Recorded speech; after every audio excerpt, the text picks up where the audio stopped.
During today's workshop, we'll hear from Black law enforcement leadership about their unique perspective on the historic protests and calls for police reform in the wake of the killing of George Floyd, and what it takes to combat racism in policing while increasing public safety and supporting and sustaining the important role of Black leadership in police forces. Sheriff Clayton, I've met a lot of sheriffs, and there are not a lot of sheriffs who look like you. Tell me a little something about how it is to be an African-American sheriff in the Midwest. How does your race play a role in your work? The first thing is isolating. I am oftentimes the only one in the room that looks like me, which is a challenge, but also, we have to occupy that space. I've been in this position for 12 years, and I continue to be motivated by the fact that if I don't have the courage to stand up for what's right, to challenge the status quo, to move things in a certain direction, then I have failed. I think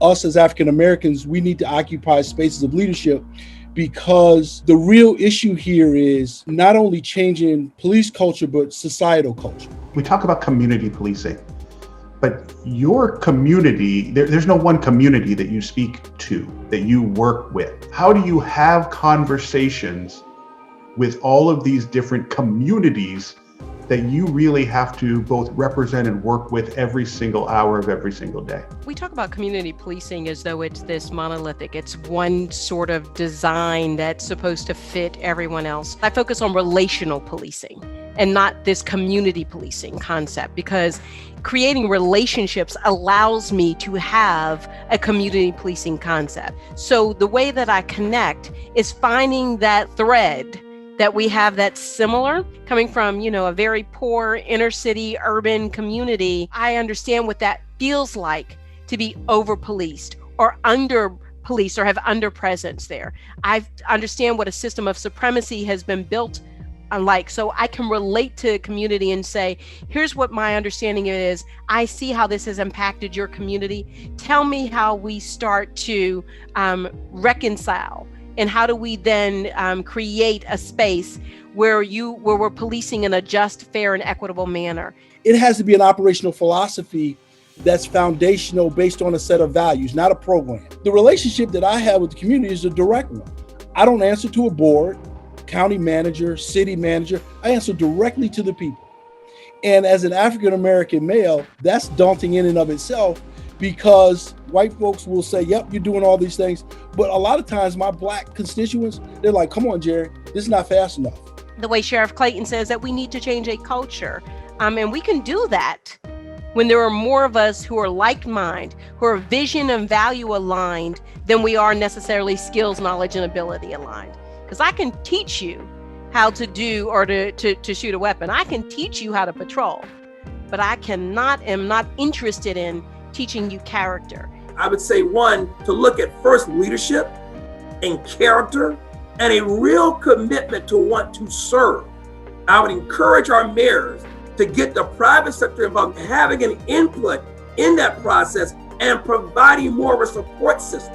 None of these chiefs and our sheriffs can do it by themselves. And what concerns me a lot is you're putting some of these people, in my opinion, on an island where either you're going to have great success or major failure. There is no group more impacted by bad policing than young Black men. How do you get young Black men to trust the police, and how do you get the police to trust young Black men? How do we flip the script here and make this work? Can we? We have to engage the community and our young folks deliberately, thoughtfully, and do it in times where we're not in crises. We have a street outreach program where we hire formerly justice involved individuals. When I go into the community, especially our young Black males, they look at me sideways. Whether I'm in uniform or not in uniform, I don't have that credibility.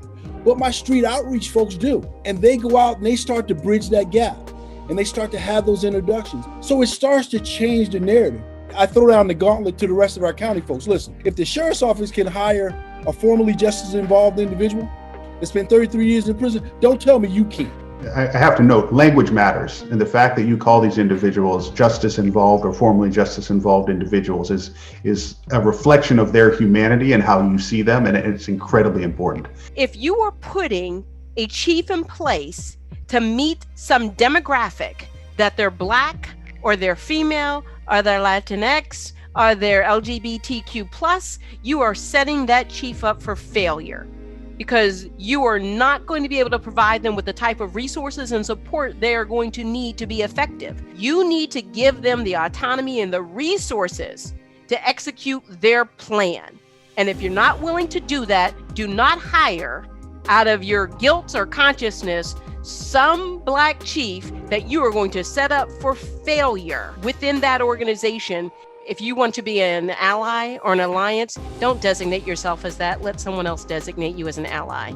You need to step back and allow those voices who need to be heard to be elevated to the forefront.